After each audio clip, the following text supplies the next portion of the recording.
¿Qué tal? Muy buenas tardes, ¿cómo están? Espero que estén muy bien. Bienvenidos una vez a este canal. Hoy vamos a tener un invitado súper de lujo. Él es de aquí de San Luis Potosí, él es muy querido, muy conocido. Él tiene una especialidad en la otorrinolaringología, en nariz y cuello.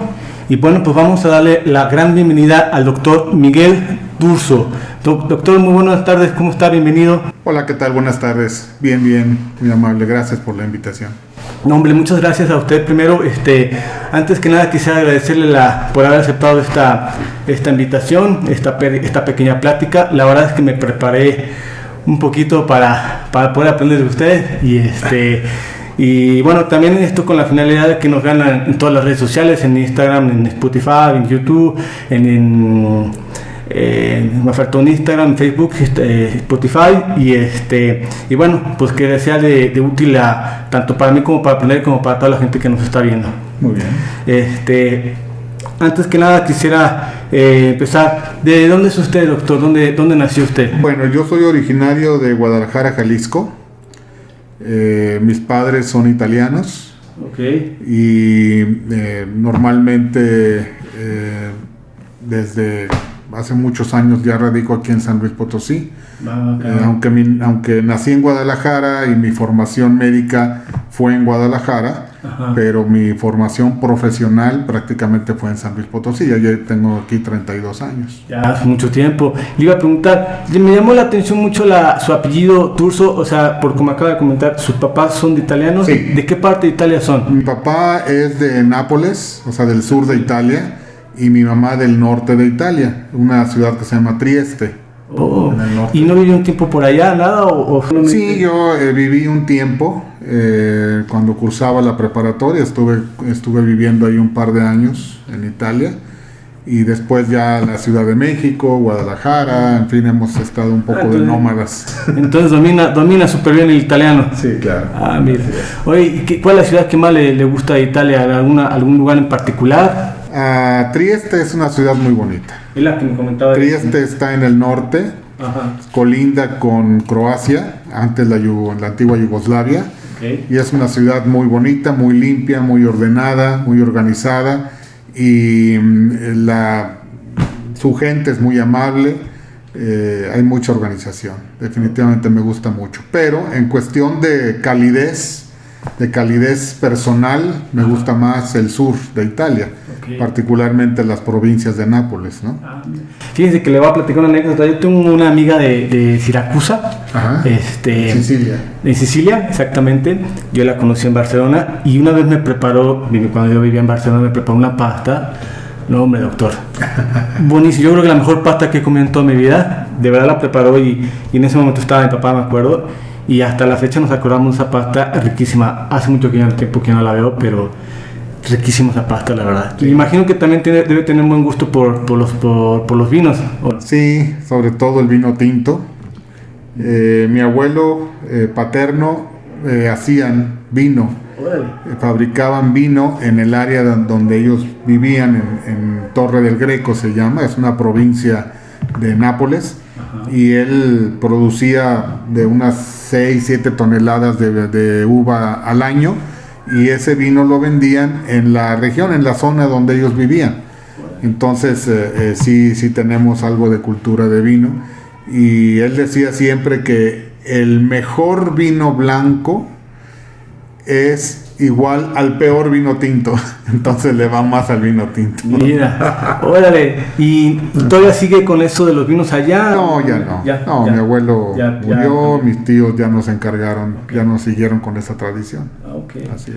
Oiga, y le iba a preguntar, entonces, ¿cómo, la llegada a México, cómo fue y por qué es que se decidió venirse hasta San Luis? Bueno, la llegada de mis padres a México fue prácticamente en la posguerra, después de la Segunda Guerra Mundial, por algo que ellos le llamaban prófugos de guerra. O sea, en el norte de Italia había mucho el partido fascista, okay, y el partido nazi. Entonces, cuando Italia pierde la guerra, mucha gente tuvo que emigrar. Entonces mis padres emigraron, en parte se fueron a Estados Unidos primero, como prófugos como emigrados de la guerra, y después de Estados Unidos decidieron emigrar a México como un país virgen en las posibilidades de hacer negocios, ¿no? Y entonces, pero esto hablo de hace 70 años, ¿verdad? No, pues ya un tipecito. Sí. Y en mi caso, por ejemplo, cuando yo terminé mi preparación médica, tanto de medicina general como de especialidad, nosotros tuvimos en el hospital donde nos formamos la posibilidad de hacer una rotación quirúrgica aquí en San Luis Potosí, en el Hospital Central. Okay.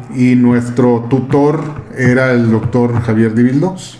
Entonces, por invitación directa de él y del Hospital Central, venimos a San Luis a practicar, vamos a decir, en el último año de nuestra especialidad. Y bueno, así se dio. Regresé a Guadalajara, terminé la especialidad, y un año después, por invitación directa del doctor de Vildox, a venir a trabajar prácticamente aquí a San Luis con él, a ser vecinos de consultorio incluso, y cubrir una plaza en el Centro Médico del Potosí en esa época, también una plaza en el Hospital Central. Entonces me llamó mucho la atención la baraja que se me abría para poder seguir aprendiendo, seguir practicando y tener una mayor posibilidad desde el punto de vista profesional. Órale, qué interesante. Sí. Y me intriga un poquito la parte, ¿cómo fue el gusto por la medicina? ¿Lo tienes desde la infancia o desde dónde? Sí, desde la infancia. O sea, yo desde que yo tengo uso de razón, la medicina para mí siempre fue la prioridad en los estudios, ¿no? Okay. Nunca pensé en ser ingeniero, arquitecto, bombero, ni nada de eso. Para mí la prioridad siempre fue la medicina, y yo creo que eso es una constante en todos los médicos, de que es una vocación. Okay. El ser médico no nace nada más porque pues aviento un volado y a ver qué soy, arquitecto o médico. Yeah. El que escoge la medicina es porque lo trae en la sangre o porque es vocación. Por las operaciones y toda la cirugía, etcétera, ¿no? Sí, así ¿Y por qué se inclinó por la especialidad de otorrino? Bueno, yo al principio pensaba en cardiología. Okay. Me llamaba mucho la atención esa especialidad de la cardiología, pero ya que fui ahondando un poco en ello, me di cuenta que la cardiología en mi época era una área clínica nada más. Digo antes porque actualmente ya está la medicina invasiva, la hemodinámica y demás, que el cardiólogo ya puede manejar otro tipo de áreas y circunstancias. Pero en la época de nosotros, hace más de 35, 38 años, pues no era tan socorrida el área médico-quirúrgica. Y ahondando un poco en otorrino, me di cuenta que era un área clínico-quirúrgica. O sea, me daba la oportunidad de atender pacientes en consultorio para enfermedades clínicas netamente, y aparte para posibilidades también de tratamiento quirúrgico. Entonces se manejaban las dos áreas. Muy interesante, ¿no? Me imagino. Yo la verdad le tengo mucho respeto a los médicos por la vocación, por ser responsables en hacer las cirugías y en estudiar y todo esto. La verdad yo le tengo mucho respeto y la verdad pues muchas felicidades y bueno, quisiera yo quisiera tocar algunos temas más en específico sobre la parte del oído. Quisiera que me ayudara en breve. ¿Qué es la otitis? ¿Me puede explicar un poquito? Bueno, otitis es una inflamación del oído. Otitis quiere decir inflamación de oído. Pero hay que hacer una división en cuanto a la división anatómica del oído. Okay. Hay oído externo, oído medio y oído interno.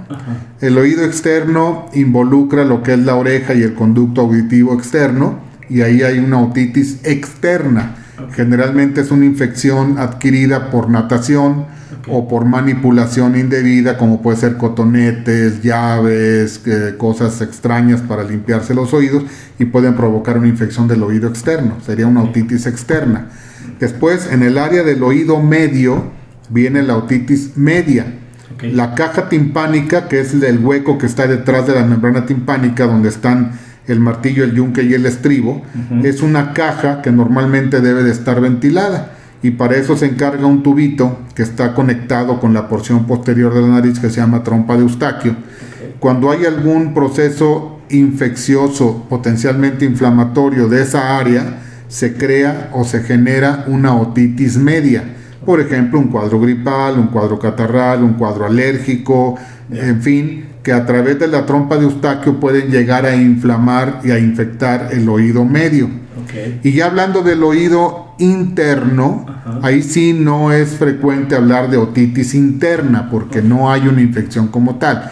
El oído interno involucra el órgano de la audición, prácticamente lo que es el caracol y el nervio auditivo y el órgano del equilibrio. El caracol cóclea. Es la cóclea. Ajá. Entonces, en estos casos, la infección más frecuente que puede ocurrir es una infección viral que puede provocar, por ejemplo, una laberintitis, lo que llamamos nosotros neuronitis vestibular.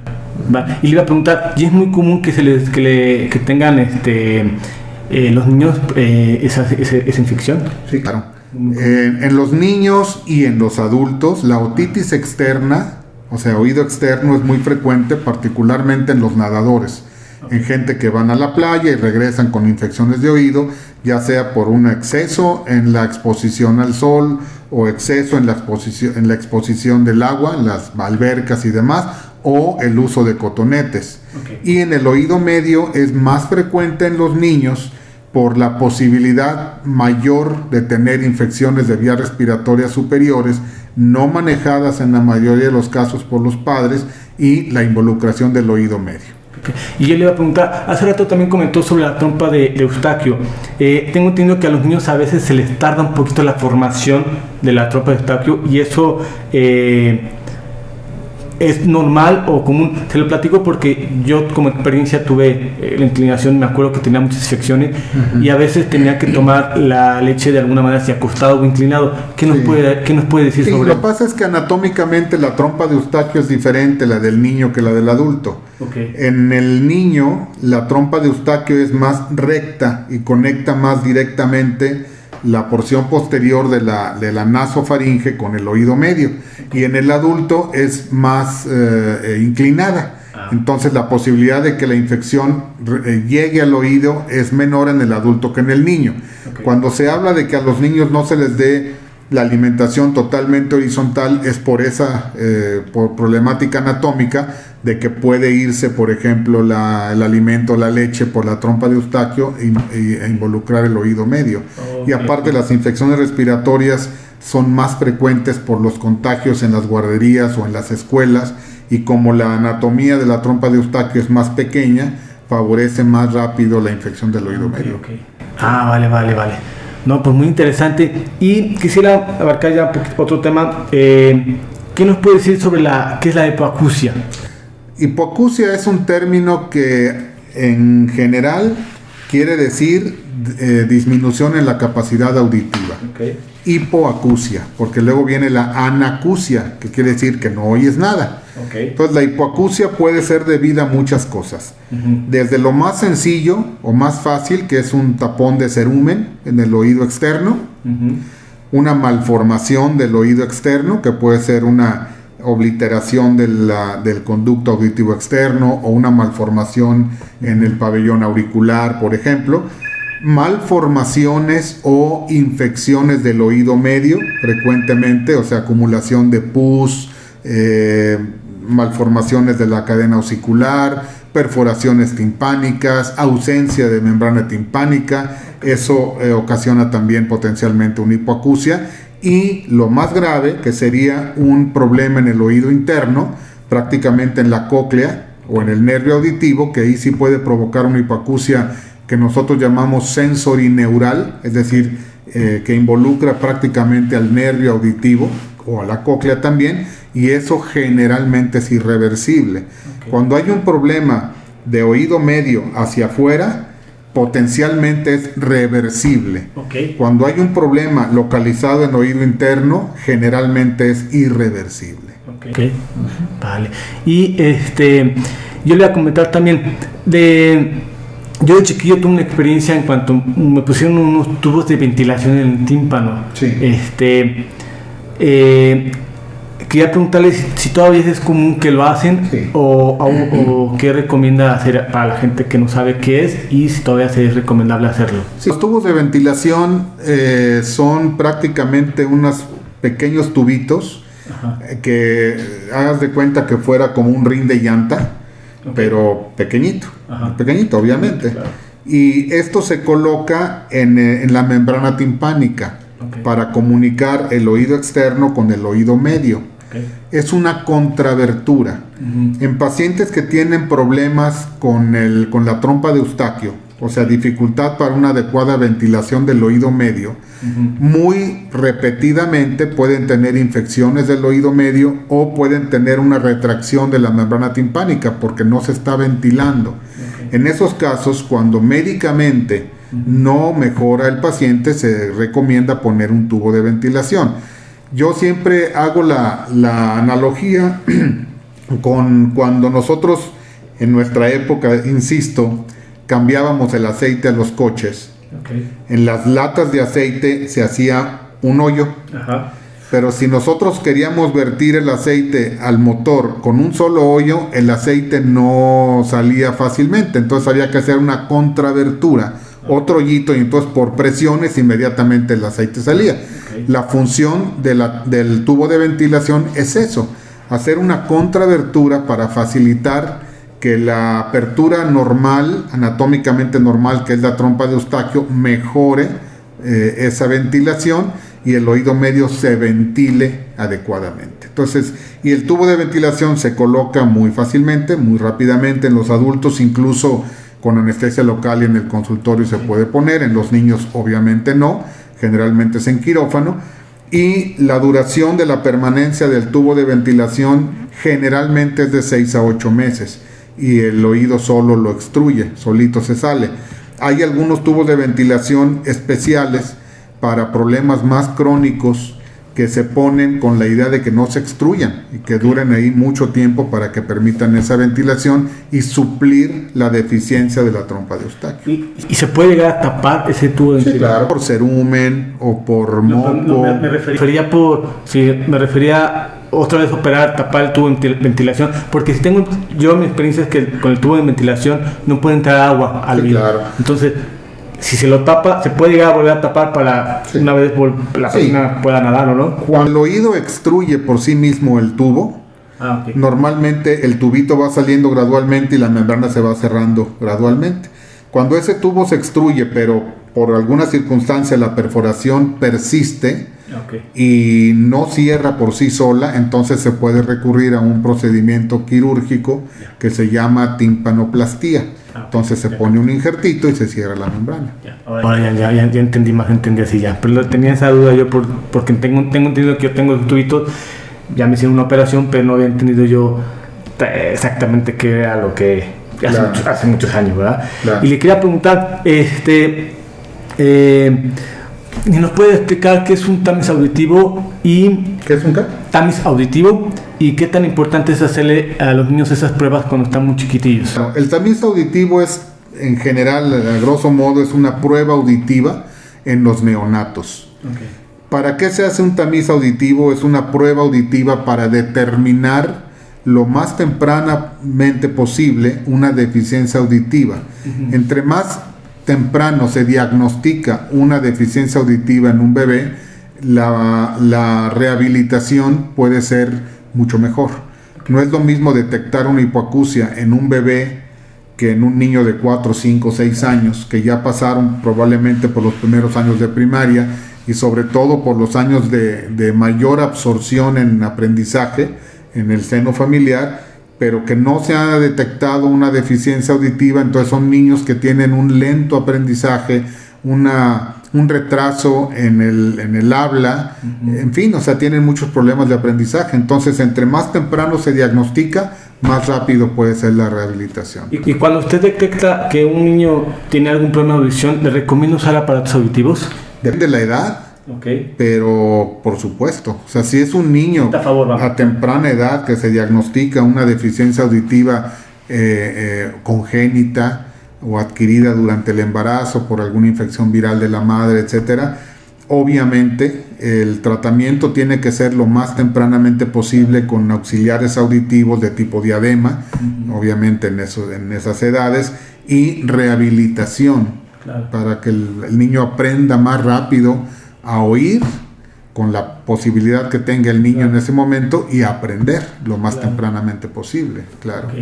Y vamos a suponer que el costo no es un problema. La pregunta que le voy a hacer: ¿usted recomienda poner 2 implantes cocleares en los 2 oídos a la persona, al niño o a la persona adulta?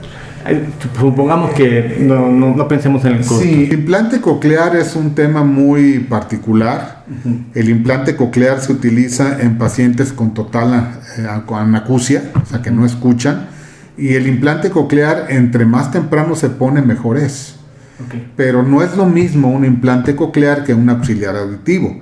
Un implante coclear es una cirugía como tal, es invadir el oído interno con electrodos y con un aparato, con una mini computadora que va en el hueso mastoideo.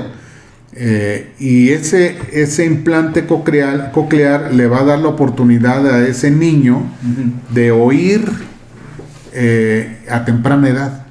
Entonces el implante coclear no es un auxiliar auditivo, como la gente pudiera entender, ni tampoco el implante coclear es como la gente puede pensar: me ponen un implante coclear y ya oigo normal. No, o sea, la capacidad auditiva que se tiene con un implante coclear, la audición es muy especial, no es una audición igual. Yo le iba a preguntar si escucha, bueno, yo uso aparatos auditivos, pero la persona que usa un implante, yo me pregunto cómo escuchas, no de escuchar igual. Son estímulos eléctricos que el paciente tiene que aprender a entender qué es un estímulo eléctrico y a qué compararlo.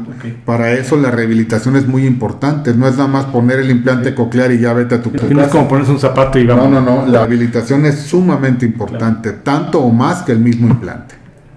Así es. Y una rehabilitación tarda años, meses o años, dependiendo la edad del paciente, obviamente.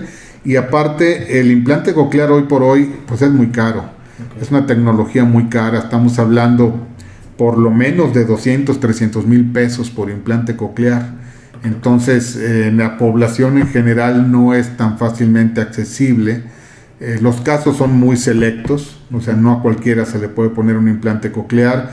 Necesita un equipo quirúrgico, humano y quirúrgico muy especializado en la aplicación del implante coclear. No cualquiera lo puede poner.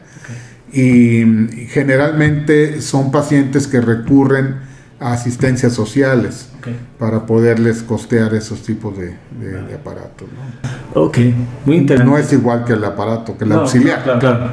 No, totalmente diferente. Yo uso aparatos, pero quiero pensar que tener un implante debes de escuchar diferente, debe ser una rehabilitación. Sí, son casos diferentes, rehabilitación diferente, método de aplicación diferente, todo diferente. Son situaciones diferentes. Ok, y quería preguntarle, ¿qué nos puede platicar sobre los medicamentos ototóxicos?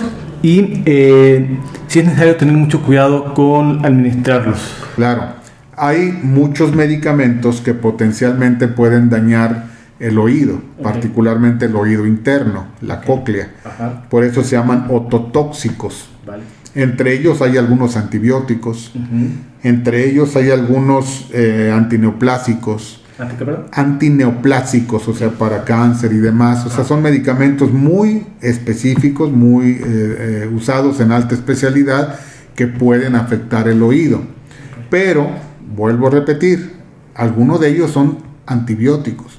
Y si no se recetan con toda precaución, y médicos que no conocen el potencial dañino de algunos de esos antibióticos y los recetan a pasto, potencialmente pueden tener como consecuencia un daño en el oído interno grave y de tipo irreversible. ¿Y usted tiene muchos casos como esos en sus pacientes? Gracias a Dios no.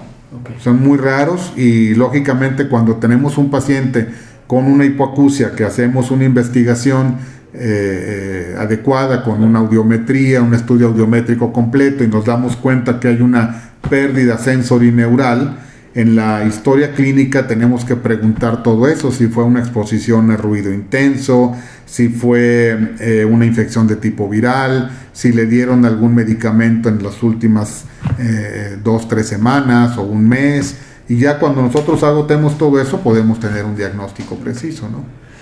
Ok, interesante, doctor. Y le iba a preguntar, hoy por hoy muchos jóvenes usan sus audífonos con alto volumen, van a las discotecas, antes era antro.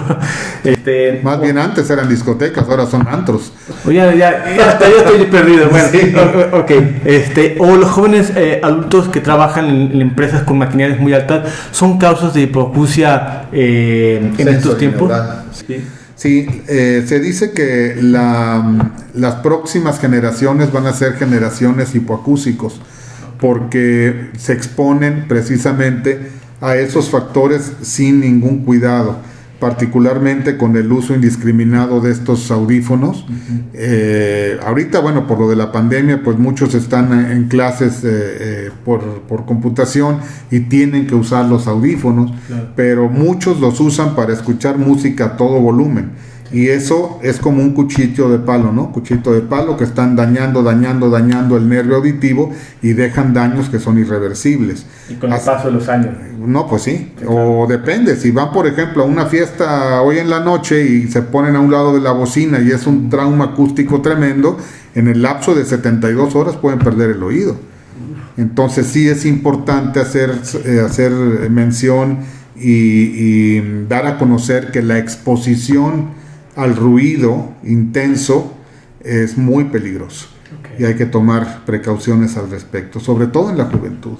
Pues hay que tomar precauciones, jóvenes. Sí, claro. Sí, no, ¿qué nos puede decir sobre los acúfenos o los famosos zumbidos o tinnitus y por qué se desarrolla? Sí, el acúfeno o tinnitus es una entidad muy frecuente, puede ser debido a muchos factores.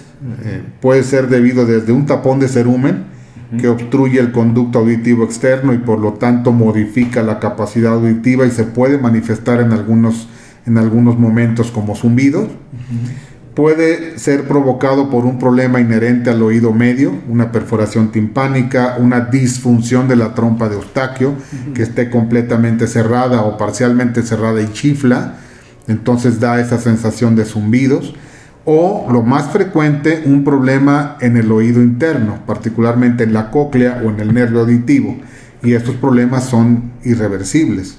Como decía yo al principio, los problemas relacionados con el oído interno son irreversibles, y estos zumbidos relacionados con el oído interno pueden ser provocados o por infecciones virales del oído interno, por ejemplo, una hipoacusia súbita, una sordera súbita que llega el virus al oído interno, lo infecta, lo inflama y se pierde la audición, y como secuela, como consecuencia viene ese zumbido o acúfeno, o simple y sencillamente por la edad. Conforme más vamos envejeciendo, el nervio auditivo se va envejeciendo, la capacidad auditiva se va mermando y como secuela aparecen esos zumbidos.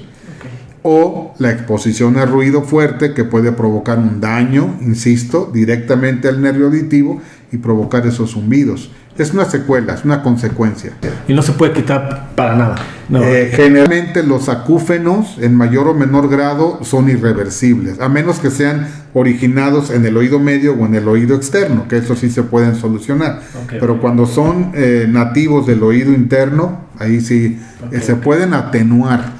O sea, se puede disminuir la intensidad, pero no se puede quitar. Ok.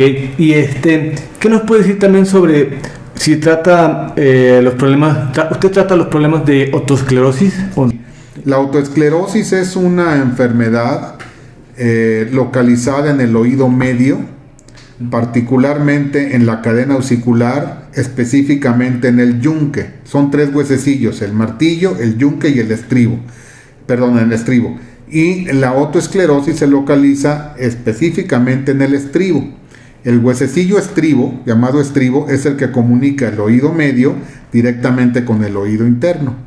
Y la autoesclerosis se caracteriza por la neoformación de hueso. El estribo se llama así porque tiene la forma de un estribo de caballo, y se conecta el oído interno por un orificio que se llama ventana oval, y no está fija al hueso, sino que depende de una membrana alrededor de esa base del estribo, que es la platina, que lo hace vibrar. Cuando se presenta esta enfermedad de la autoesclerosis, es una neoformación de hueso, es hueso anormal que involucra esa zona de la membrana que permite la vibración y la va involucrando en hueso. Conforme va aumentando la enfermedad, la vibración va disminuyendo y por lo tanto la sordera va aumentando. Para eso hay una cirugía que se llama estapedectomía.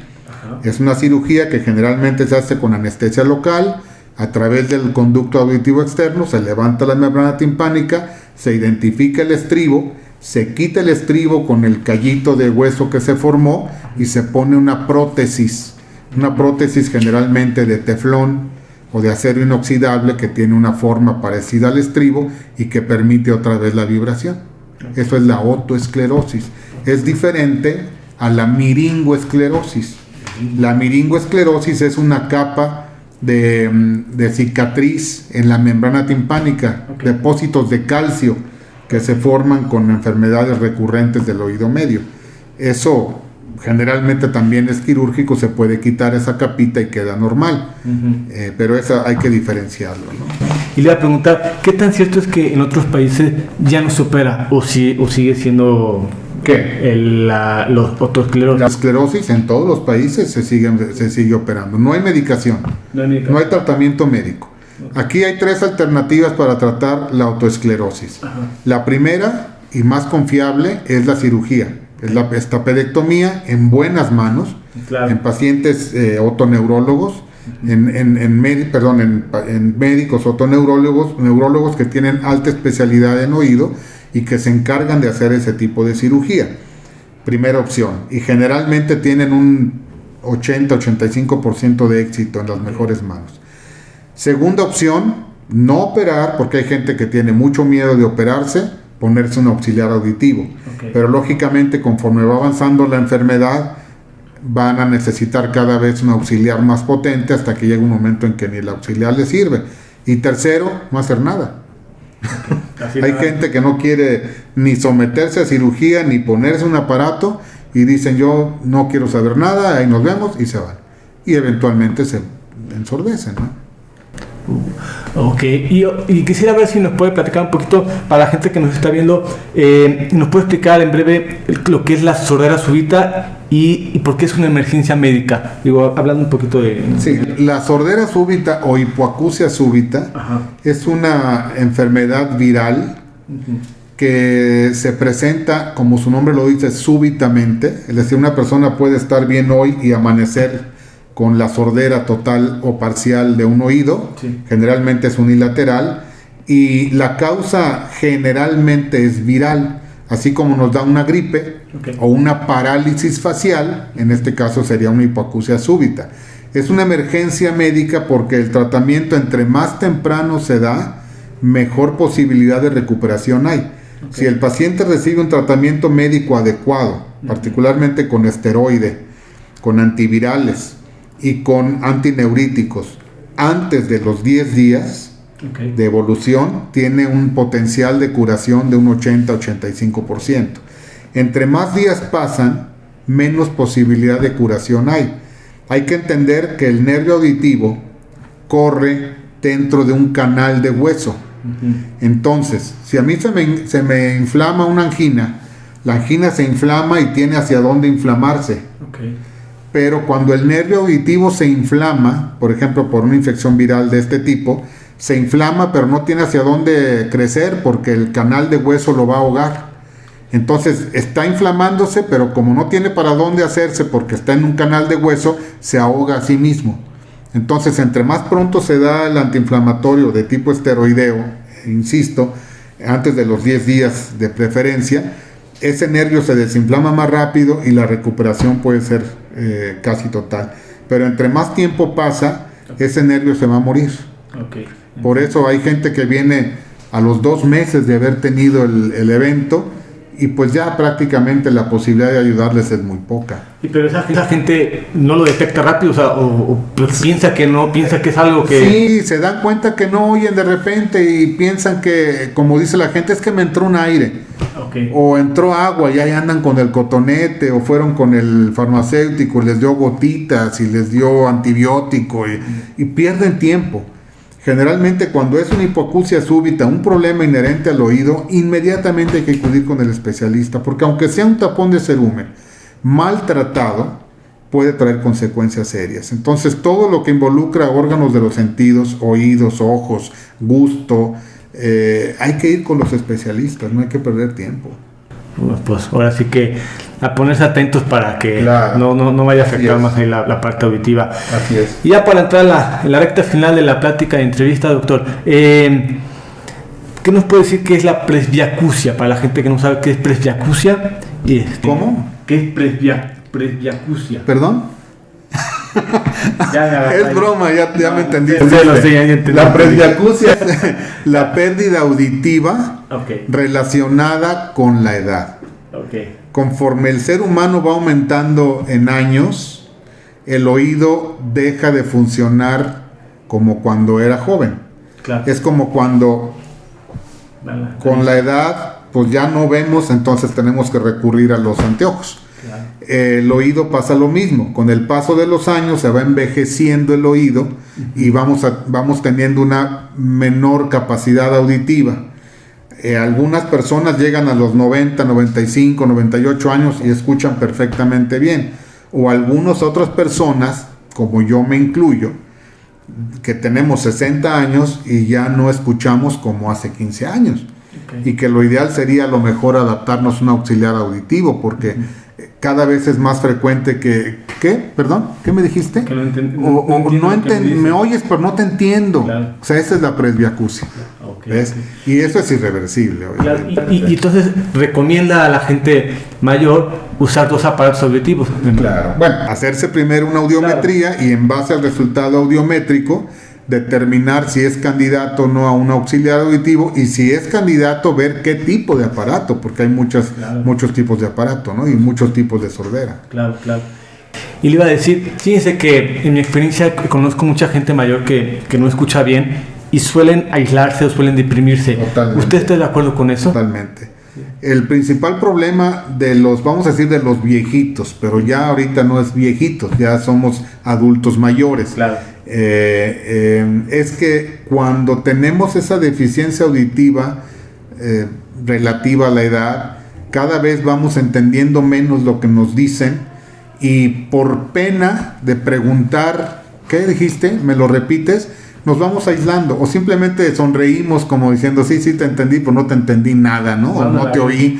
Entonces sí, y te vas aislando, te da pena y se deprimen. Claro. Se deprimen, entonces sí es bien cierto eso. Y es importante recalcar, digo, me imagino que va a estar de acuerdo, que unir a la familia, ¿no? Entender el caso, porque puede ser la abuelita y a lo mejor los papás o los hijos o los nietos no saben de qué trata el problema, y a veces pues es importante que la unión familiar entienda el problema para poder ayudar a esa persona. Claro, ¿no? sí. Digo, es súper importante. Sí, porque aquí el tratamiento no es nada más al paciente. Hay que concientizar a la familia de que su abuelito o su papá no está escuchando bien. Tienen que tenerle paciencia, porque si empiezan a gritarle, empiezan a enfadarse, si empiezan a aislarlo, pues lo deprimen. Viene la segunda parte, que es la depresión. Totalmente. Entonces sí es un tratamiento familiar ahí. Y entre más pronto enseñan a la persona a utilizar su auxiliar auditivo, mejor le va. Claro. Porque sí hay muchos casos que van y se deciden a usar aparatos auditivos ya a los 85, 90 años, y ya es muy difícil que se acostumbren al aparato. Sí. Y son gente que desgraciadamente se aíslan mucho, se deprimen mucho, y mucha de la culpa la tienen los familiares y desgraciadamente los hijos, porque se desesperan. Sí, entonces pues ahora sí que a la familia pues que estén conscientes, ¿no? Ahora sí que ayudar a esas personas. Claro. Pues doctor, muchas gracias por haber aceptado esta plática. La verdad que aprendimos mucho, bueno, aprendí yo un poquito más de lo que sé. Para finalizar, ¿Dónde lo podemos localizar? Si tiene algún teléfono, algunas redes sociales, ustedes... Mira, al contrario, gracias a ustedes por esta invitación. Creo que esto es muy sano para toda la población en general. O sea, ojalá y hubiera más programas como estos para concientizar a la población en general que no tienen idea de los problemas auditivos u oftalmológicos, por ejemplo, que también van muy, muy parecidos con estos problemas, para que se eviten muchos problemas, muchas complicaciones que pudieron haberse resuelto antes, ¿no? Con mucho gusto, yo me encuentro en Medicentro del Parque. Medicentro del Parque está en Jesús Goitortúa, número 106, consultorio 202, y con mucho gusto aquí podemos... ¿Algún teléfono? Es 811-6601. Perfecto. 811-6601. Claro que sí. Y ya, y bueno, también si quiere las redes sociales, usted me dice, yo lo puedo poner ahora en el video para que lo pongamos. Y claro, pues muchísimas gracias, de verdad. Es un placer, es un gusto. Y pues esperemos que no sea ni la primera ni la última, y ojalá en otra ocasión podamos platicar con otros temas. Muchas gracias. Muy amable. Gracias a ustedes. Muchas gracias. Gracias a ti. Muchas gracias por habernos acompañado a este canal, a este episodio. Espero que les haya gustado mucho. No olviden suscribirse a nuestro canal de YouTube y nos vemos a la próxima. Saludos.